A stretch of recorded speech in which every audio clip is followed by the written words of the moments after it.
નમસ્કાર વિદ્યાર્થી મિત્રો, આગળના લેક્ચરમાં આપણે SN1 પ્રક્રિયા વિશે અભ્યાસ કરેલો. તો તમને ખ્યાલ હશે કે SN1 પ્રક્રિયામાં ક્યુ સંયોજન છે એની પ્રતિક્રિયાત્મકતા કેટલી હશે એના ક્રમ વિશે આપણે અભ્યાસ કરી ગયા છીએ. હવે એના ઉપર આધારિત અહીંયા આપણે અમુક એક્ઝામ્પલ લઈએ. એમાં પાઠ્યપુસ્તકનો કોયડો 10.6 લઈએ, જેની રકમ છે કે નીચે દર્શાવેલી હેલોજન સંયોજનોની જોડીઓમાં ક્યુ સંયોજન SN2 પ્રક્રિયા ઝડપથી આપે છે. તો અહીંયા આપણને બે અલગ અલગ દાખલા આપેલા છે. એમાં અહીંયા જોડ આપેલી છે કે આ બે સંયોજન છે એમાંથી ક્યુ સંયોજન ઝડપથી SN2 પ્રક્રિયા આપશે, અને આ બેમાંથી ક્યુ ઝડપથી SN2 પ્રક્રિયા આપશે. તો SN2 પ્રક્રિયા માટેનો ક્રમ તમને ખ્યાલ હશે, આપણે હેલાઇડનો ભણી ગયા છીએ કે જો પ્રાથમિક હેલાઇડ હશે તો એની અંદર પ્રક્રિયા ઝડપથી થાય, ત્યારબાદ દ્વિતીયક હેલાઇડ અને પછી તૃતીયક હેલાઇડ. આવો ક્રમ આપણે અભ્યાસ કરી ગયા છીએ કે તૃતીયક હેલાઇડમાં SN2 પ્રક્રિયા ખૂબ જ ધીમી હોય છે અને પ્રાથમિક હેલાઇડમાં સૌથી ઝડપી હશે. તો અહીંયા આપણે એ સૌપ્રથમ જોઈએ કે આ હેલાઇડ કયા પ્રકારનો છે. તો અહીંયા ક્લોરિન જે કાર્બન સાથે જોડાયેલો છે એ બીજા એક જ કાર્બન સાથે જોડાયેલો છે. તો આ પ્રાથમિક પ્રકારનો કાર્બન થશે અને આ હેલાઇડ ગણીએ તો પ્રાથમિક હેલાઇડ ગણાય. અહીંયા આ હેલોજન આ કાર્બન સાથે જોડાયેલો છે અને એ કાર્બન બીજા અહીંયા બે કાર્બન સાથે જોડાયેલો છે. તો અહીંયા રહેલો કાર્બન દ્વિતીયક કાર્બન થશે અને આ હેલાઇડ દ્વિતીયક પ્રકારનો થશે. તો તમને ખ્યાલ છે પ્રાથમિક અને દ્વિતીયક હેલાઇડમાંથી વધુ SN2 પ્રક્રિયાનો વેગ છે એ પ્રાથમિક હેલાઇડનો હશે. તો આપણને ખ્યાલ છે કે આ બેમાંથી પ્રાથમિક આ છે, તો આપણે એનો જવાબ આવશે પ્રથમ બંધારણ છે. તો આમાં વેગ છે સૌથી વધુ હશે, કારણ કે આ કેવું છે પ્રાથમિક હેલાઇડ છે. એનું રીઝન આપીએ તો આ પ્રાથમિક હેલાઇડ છે, તો દ્વિતીયક કરતાં પ્રાથમિકમાં વેગ વધુ હશે. બસ તમારે આટલો જવાબ આપવાનો થશે. ચલો, ત્યારબાદ આ બીજી જોડ છે, એમાં બધું સમાન છે એક આ હેલોજનને બાદ કરતા સિવાય. આ જે ભાગ છે અહીંયા આ બ્યુટાઇલ એન બ્યુટાઇલ ભાગ અને અહીંયા એન બ્યુટાઇલ ભાગ છે એ બંને સમાન છે, પણ માત્ર અલગ છે અહીંયા હેલોજન, અહીંયા આયોડિન છે અને અહીંયા ક્લોરિન છે. તો આનો ક્રમ પણ આપણે ભણી ગયા છીએ કે આર ભાગ સમાન હોય તો હેલાઇડની આ સંયોજનની પ્રતિક્રિયાત્મકતા છે આ હેલોજન ઉપર આધાર રાખશે. તો અહીંયા આયોડિન છે તો એનું કદ મોટું હશે અહીંયા, તો એ બંધ છે ઝડપથી તૂટશે. ક્લોરિનનું કદ નાનું છે તો એ બંધ થોડો ટૂંકો હશે તો એ તૂટતા વાર લાગશે. તો આ બંધ ઝડપથી તૂટે છે તો પ્રક્રિયા પણ ઝડપથી થશે. તો આમાં SN2 પ્રક્રિયા છે એ એના માટેનો ક્રમ છે આપણને આ મળશે. સોરી, અહીંયા તમારે આયોડિન આવશે, આ બંધારણ મળે છે. તો એનું રીઝન એકમાત્ર કે આયોડિન છે એ કદમાં મોટું છે અને બંધ છે એ ઝડપથી તૂટશે, તો પ્રક્રિયા પણ ઝડપથી થશે. ત્યારબાદ પાઠ્યપુસ્તકનો કોયડો 10.7 નીચે દર્શાવેલા સંયોજનોની SN1 અને SN2 પ્રક્રિયાઓ પ્રત્યેની પ્રતિક્રિયાત્મકતાના ક્રમનું અનુમાન કરો. એટલે કે અહીંયા આપણને જુદા જુદા સંયોજન આપેલા છે, એમાં કેની SN1 પ્રક્રિયા અને SN2 પ્રક્રિયા છે એની પ્રતિક્રિયાત્મકતાનો ક્રમ આપણે કહેવાનો છે. એમાં પહેલું આપણને આપેલું છે બ્રોમો બ્યુટેન ના 4 સમઘટકો આપણે લખવાના છે, અને ચારેય સમઘટકોમાં પ્રતિક્રિયાત્મકતા કેની વધારે હશે, SN1ની અને SN2ની, એવા આપણે બે ક્રમ લખવાના થશે. ચાલો, સૌપ્રથમ આપણે બ્રોમોબ્યુટેન છે એના 4 સમઘટકો લખીએ. એમાં 4 કાર્બન, 9 હાઇડ્રોજન અને 1 બ્રોમિન હશે. તો અહીંયા સૌપ્રથમ પહેલા નંબરના કાર્બન ઉપર બ્રોમિન હોય એવો સમઘટક દર્શાવીએ, એટલે આ 1 બ્રોમો બ્યુટેન થશે. ત્યારબાદ અહીંયા બીજા નંબરના કાર્બન ઉપર આપણે બ્રોમિન લઈ આવીએ તો CH3, CH2, અહીંયા CH અને અહીંયા CH3 અને અહીંયા બ્રોમિન. તો 1 અને 2 એટલે કે બીજા નંબરના કાર્બન પર બ્રોમિન છે 2 બ્રોમો. ત્યારબાદ હવે એક આઈસોવાળું આપણે એનો સમઘટક લખીએ, CH3, અહીંયા CH, CH3, CH2, Br. ચલો, અહીંયા એક શાખા પડે છે. ત્યારબાદ ફરીથી આપણે એક તૃતીયક બ્યુટાઇલ બ્રોમાઇડનું બંધારણ લખીએ. ચલો, આ ચારે ચાર એકબીજાના સમઘટકો છે. ચલો હવે કયા પ્રકારના બ્રોમાઇડ છે એ આપણે લખવું પડશે. તો અહીંયા બ્રોમિન છે એ જે કાર્બન સાથે જોડાયેલો છે બીજા એક જ કાર્બન સાથે, તો આ પ્રાથમિક પ્રકારનો બ્રોમાઇડ અથવા હેલાઇડ થશે. પછી અહીંયા બ્રોમિન જે કાર્બન સાથે જોડાયેલો છે બીજા બે કાર્બન સાથે, તો આ દ્વિતીયક હેલાઇડ થશે. ત્યારબાદ અહીંયા બ્રોમિન જે કાર્બન સાથે જોડાયેલો હોય બીજા એક જ કાર્બન સાથે, તો અહીંયા આ પ્રાથમિક પ્રકારનો થશે. અને અહીંયા બ્રોમિન જે કાર્બન સાથે જોડાયેલો છે બીજા 3 સાથે, એટલે આ તૃતીયક હેલાઇડ થશે. તો હવે તમને ખ્યાલ હોવો જોઈએ SN1 અને SN2 પ્રક્રિયા માટેનો ક્રમ આપણે આગળ ઉપર ભણી ગયા છે. સિમ્પલી આપણે અહીંયા લખી નાખીએ SN1 પ્રક્રિયા માટે પ્રતિક્રિયાત્મકતાનો ક્રમ કેવો હોય છે. તો તૃતીયક જે હેલાઇડ હશે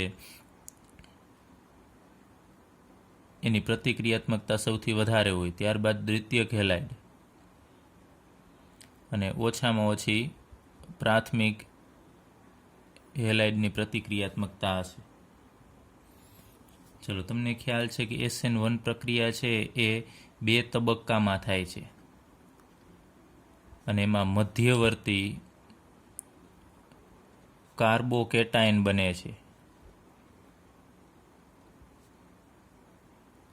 પહેલા તબક્કામાં કાર્બોકેટાયન બને છે. એ કાર્બોકેટાયન જો વધુ સ્થાયી હોય તો SN1 પ્રક્રિયા છે ઝડપથી થશે. તમારે આમાં એ નક્કી કરવાનું છે કે જો આ રીતે ડાયરેક્ટલી 3 અલગ પ્રકારના હોય તો કોઈ પ્રશ્ન નથી, તમે આ ક્રમ ઉપરથી નક્કી કરી શકો છો. પરંતુ જો 2 સમાન પ્રકારના દ્વિતીયક, અહીંયા તમે જુઓ છો કે આ પ્રાથમિકવાળો છે અને અહીંયા પણ પ્રાથમિક, એટલે આપણે 4 સમઘટકો છે એમાંથી 2 સમઘટકો પ્રાથમિકવાળા છે, તો એમાંથી શામાં SN1 પ્રક્રિયા છે એ ઝડપથી થાય છે. એના માટે તમારે જે વચ્ચે કાર્બોકેટાયન બને છે એની સ્થાયીતા જોવાની છે.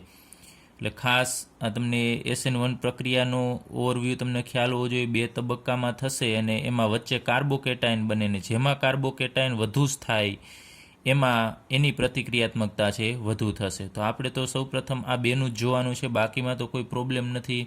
અહીંયા તૃતીયકમાં સૌથી વધુ આવશે, એનાથી ઓછું દ્વિતીયક અને એનાથી ઓછું આ 2 પ્રાથમિક. પણ આ 2 પ્રાથમિકમાંથી કેની પ્રતિક્રિયાત્મકતા ઓછી હશે? તો એના માટે તમારે અહીંયા જોવાનું છે કે આ બંને પ્રાથમિક જ છે, પરંતુ અહીંયા આ સમૂહ છે એ આઇસોપ્રોપાઇલ સમૂહ છે, આ બાજુ એ ભાગ છે. તો આઇસોપ્રોપાઇલમાં 2 મિથાઇલ સમૂહ આવેલા છે. તો 2 મિથાઇલ સમૂહ છે એ બંને બાજુએથી ઇલેક્ટ્રોન આને આપશે, એના કારણે આની પ્રેરક અસર, એનો પણ આપણે અભ્યાસ કરી ગયા છે. ઇલેક્ટ્રોન આપે છે તો આ ધન પ્રેરક અસર થશે. તો ટૂંકમાં આ જે આઇસોપ્રોપાઇલ સમૂહ છે એની ઇલેક્ટ્રોન આપવાની કેપેસિટી છે વધારે હશે. કેના કરતાં? આ સમૂહ છે એના કરતાં, નોર્મલી જે પ્રોપાઇલ સમૂહ છે એના કરતાં આની ઇલેક્ટ્રોન આપવાની કેપેસિટી વધુ હોય. તો આ વધુ ઇલેક્ટ્રોન આપે તો એમાંથી બનેલો જે કાર્બોકેટાયન હશે, અહીંયા આપણે ચાલો એ 2 કન્ફ્યુઝનવાળું છે એટલે અહીં લખીએ કે આનો જે પ્રાથમિક હેલાઇડ છે આ પેલું સંયોજન, એમાંથી બનેલો કાર્બોકેટાયન છે એ આપણને આવો મળશે CH3 CH2 CH2 અને અહીંયા CH2 અને અહીંયાથી બ્રોમિન નીકળી જાય એટલે અહીંયા પ્લસ, અને આ સંયોજન છે એમાં CH3 CH CH3 CH2 bromine નીકળી જશે એટલે અહીંયા કાર્બોકેટાયન. તો આ બંનેમાંથી આપણને આવા કાર્બોકેટાયન મળે છે. તો આપણે એ જોવાનું છે કે બેમાંથી કયો કાર્બોકેટાયન છે વધુ સ્થાયી હશે. જે વધુ સ્થાયી હોય એમાં SN1 પ્રક્રિયાની પ્રતિક્રિયાત્મકતા વધારે હોય. તો આમાં જુઓ છો તમે આઇસોપ્રોપાઇલ સમૂહ અહીંયા જોડાયેલું છે અને અહીંયા માત્ર નોર્મલ પ્રોપાઇલ સમૂહ છે. તો અહીંયા આઇસોપ્રોપાઇલ સમૂહમાં 2 મિથાઇલ સમૂહ હોવાથી એ વધુ ઇલેક્ટ્રોન આપશે અને આ કાર્બન કે જેના ઉપર ધન વીજભાર છે એટલે કાર્બોકેટાયનને વધુ પ્રમાણમાં ઇલેક્ટ્રોન મળશે. તો આની સ્થાયીતા વધુ, અને આમાં એક જ બાજુએથી અહીંયા નોર્મલી ઇલેક્ટ્રોન મળે છે. એટલે નોર્મલ પ્રોપાઇલ સમૂહ છે ઓછા ઇલેક્ટ્રોન આપે છે, એની પ્રેરક અસર ઓછી હોય છે. આની પ્રેરક અસર આપણે કહીએ પ્રેરક અસર વધુ, આ સમૂહની પ્રેરક અસર વધુ હોય છે અને આની ઓછી. તો પ્રેરક અસર જેની વધુ એની સ્થાયીતા વધુ, અને જેના કાર્બોકેટાયનની સ્થાયીતા વધુ એમાં SN1 પ્રક્રિયા છે ઝડપથી થશે. તો આ 2 પ્રાથમિકની આપણે કમ્પેરિઝન કરીએ તો આની પ્રતિક્રિયાત્મકતા વધારે હોય આઇસોપ્રોપાઇલવાળાની અને આની છે ઓછી હશે. તો આપણે હવે એનો SN1 પ્રક્રિયા માટેનો ક્રમ લખીએ. ચલો સૌથી ઓછી પ્રતિક્રિયાત્મકતા છે આની થશે CH, કારણ કે પ્રાથમિકની તમે જુઓ છો પ્રાથમિક હેલાઇડ છે એની બધાથી ઓછી પ્રતિક્રિયાત્મકતા, તો પહેલાં તો આ બે આવશે ને એમાંથી આ નોર્મલ શૃંખલાવાળો છે એની પ્રતિક્રિયાત્મકતા CH3 CH2 CH2 CH2Br, એટલે એની બધાથી ઓછી આ પ્રાથમિકવાળો છે. ત્યારબાદ આ પ્રાથમિકવાળો જ આવશે, તો એ બે પ્રાથમિકમાંથી પાછું વધુ પ્રતિક્રિયાત્મકતા છે આઇસોપ્રોપાઇલવાળા ભાગની થશે. આ પણ પ્રાથમિક, અને પછી એનાથી વધુ તમને ખ્યાલ છે દ્વિતીયકની આવશે ને પછી તૃતીયકની આવશે.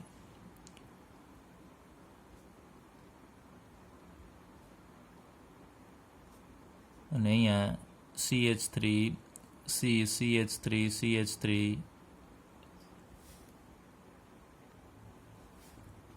અહીંયા CH3Br, તો આ પ્રાથમિકમાં બધાથી ઓછી, પછી એનાથી આ દ્વિતીયક હેલાઇડ થશે અને વધુમાં વધુ પ્રતિક્રિયાત્મકતા તૃતીયકની થશે. પરંતુ તમારે જોવાનું ત્યારે થશે, બરોબર વિચારવાનું ત્યારે થશે કે જ્યારે બે પ્રાથમિકવાળા હોય કે દ્વિતીયકવાળા હોય.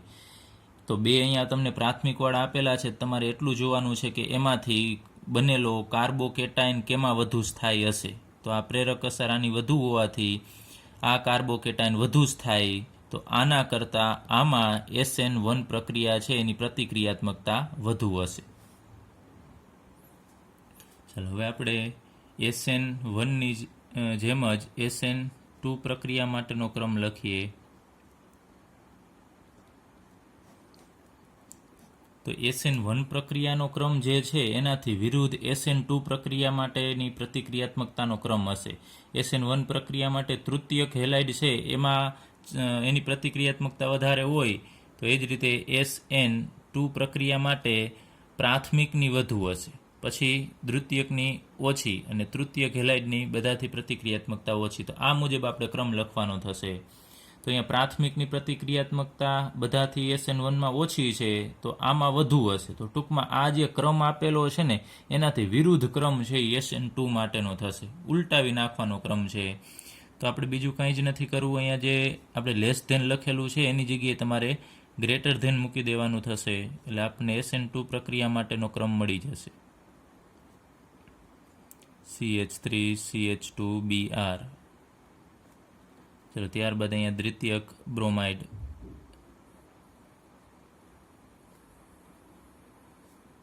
અને પછી અહીંયા આવશે તૃતીયક બ્રોમાઇડ.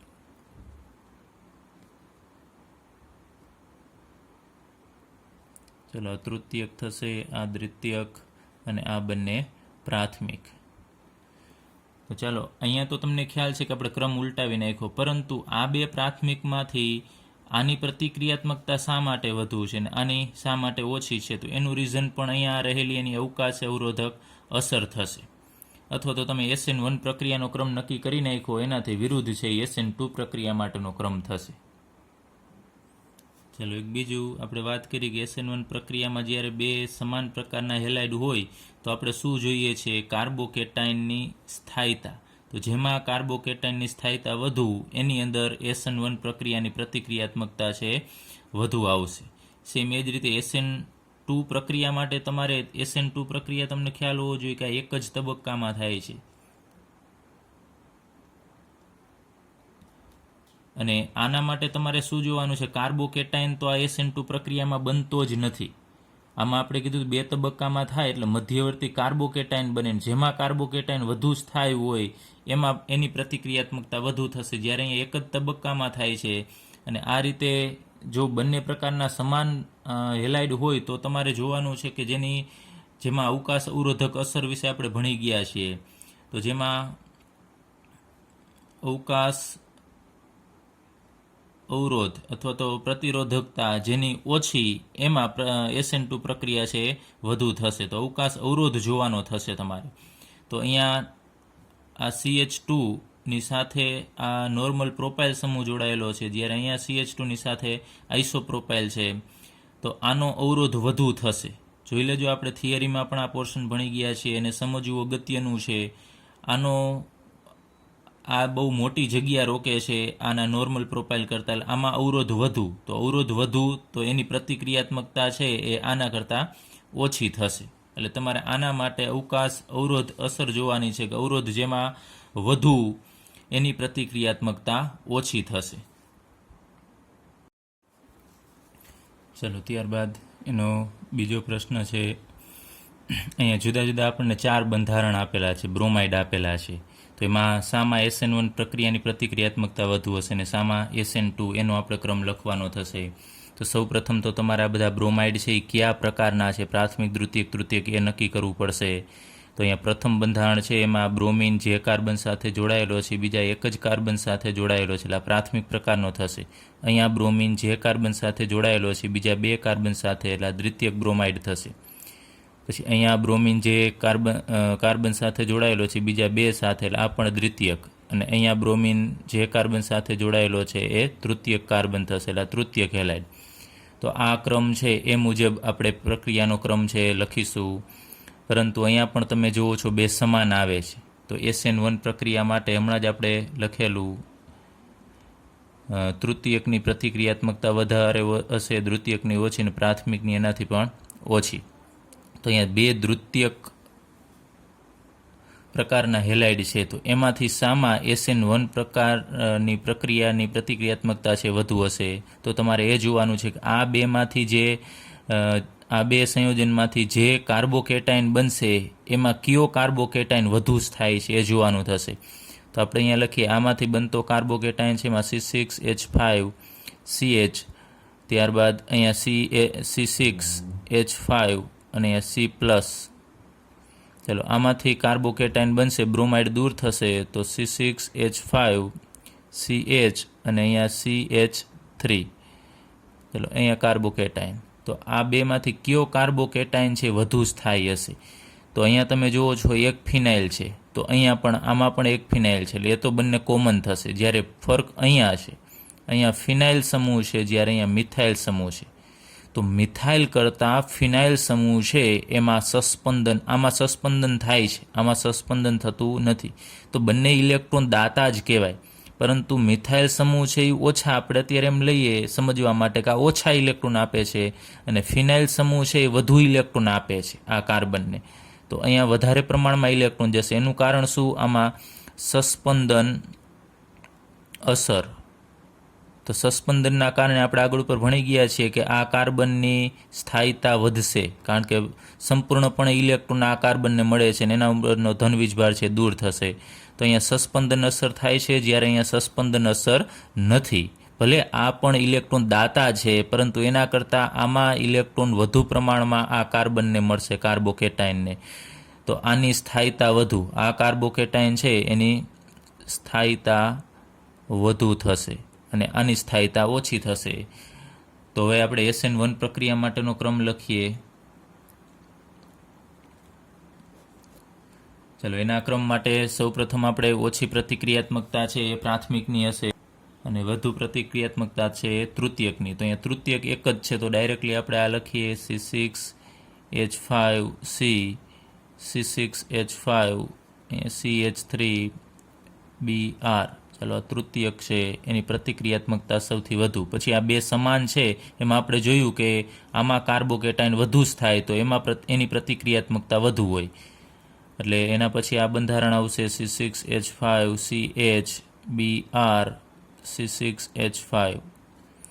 ત્યારબાદ આ બીજું દ્વિતીયકવાળું બંધારણ C6H5CHBr CH3, અને સૌથી ઓછી પ્રતિક્રિયાત્મકતા પ્રાથમિકની આવશે C6H5CH2Br. ચલો આ SN1 પ્રક્રિયા માટેનો ક્રમ છે. હવે આપણે SN2 પ્રક્રિયા માટેનો ક્રમ લખીએ. તો SN2 પ્રક્રિયા માટેનો ક્રમ તમને ખ્યાલ છે આનાથી વિરુદ્ધ હશે. ચાલો આ દ્વિતીયક પ્રકારનો છે, અહીંયા પણ દ્વિતીયક અને આ પ્રાથમિક પ્રકારનો છે.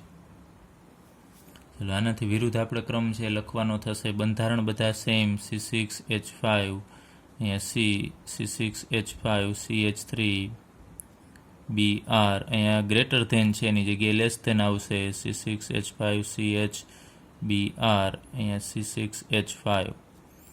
ત્યારબાદ ફરીથી અહીંયા દ્વિતીયકવાળો હેલાઇડ અને સૌથી વધુ પ્રતિક્રિયાત્મકતા છે પ્રાથમિકવાળાની હોય છે. ચલો, તૃતીયકની બધાથી તમે જુઓ છો ઓછી પ્રતિક્રિયાત્મકતા, પછી દ્વિતીયકવાળા આવશે અને પછી પ્રાથમિકવાળા. તો આમાં તો કોઈ પ્રશ્ન નથી, પ્રાથમિક તૃતીયક બંને એક એક છે, પરંતુ આ બેમાંથી વધુ પ્રતિક્રિયાત્મકતા આ હેલાઇડની છે. તો શા માટે આમાં આ હેલાઇડ છે? આમાં તો આપણે વાત કરી SN1માં આ કાર્બોકેટાયન છે એ વધુ સ્થાયી છે, એટલા માટે આના કરતાં આ સંયોજનની પ્રતિક્રિયાત્મકતા વધારે હોય. તો આમાં શા માટે આના કરતાં આ સંયોજન છે હેલાઇડ છે એની પ્રતિક્રિયાત્મકતા વધુ છે? તો એનું કારણ અહીંયા આપણે વાત કરેલી કે SN2 પ્રક્રિયા માટે જ્યારે સમાન પ્રકારના હેલાઇડ હોય ત્યારે તમારે અવકાશીય અવરોધ જોવો. અવકાશીય અવરોધ. તો અહીંયા એક મિથાઇલ છે, તો અહીંયા પણ એક ફિનાઇલ રિંગ છે. બંને જગ્યાએ સમાન ફિનાઇલ રિંગ છે એટલે કોઈ પ્રોબ્લેમ નથી. પરંતુ અહીંયા ફિનાઇલ સમૂહ જોડાયેલો છે, જ્યારે અહીંયા મિથાઇલ સમૂહ જોડાયેલો છે. તો મિથાઇલ સમૂહનું કદ નાનું હોય, આનું કદ મોટું હશે. તો અહીંયા કદ આનું મોટું અને મિથાઇલ સમૂહનું કદ નાનું. તો નાનું કદ હોય તો અવરોધ ઓછો હોય. તો આપણે અહીંયા લખીએ નાનું કદ હોવાથી એનો અવરોધ ઓછો. તો અવરોધ ઓછો હોય તો ઝડપથી પ્રક્રિયા થશે, તો એમાં પ્રતિક્રિયાત્મકતા એની વધુ. જ્યારે આમાં કદ મોટું છે તો આનાથી વિરુદ્ધ, કદ મોટું તો આપણે લખીએ એનો અવરોધ વધુ. અવરોધ વધુ તો પ્રતિક્રિયાત્મકતા એની ઓછી થશે. એટલે આ સંયોજન કરતાં આ સંયોજનની પ્રતિક્રિયાત્મકતા છે ઓછી જોવા મળે છે. એનું એકમાત્ર રીઝન આ ફિનાઇલ કરતાં મિથાઇલ સમૂહનું કદ અહીંયા નાનું છે, એટલે અવરોધ ઓછો એટલે પ્રતિક્રિયાત્મકતા છે વધુ. તો આવા ક્રમ છે એ વ્યવસ્થિત તૈયાર કરજો. તમને MCQમાં અથવા તો તમને થિયરીમાં પણ આવા ક્રમ છે પૂછી શકે છે અને ઘણા બધા અગત્યના છે.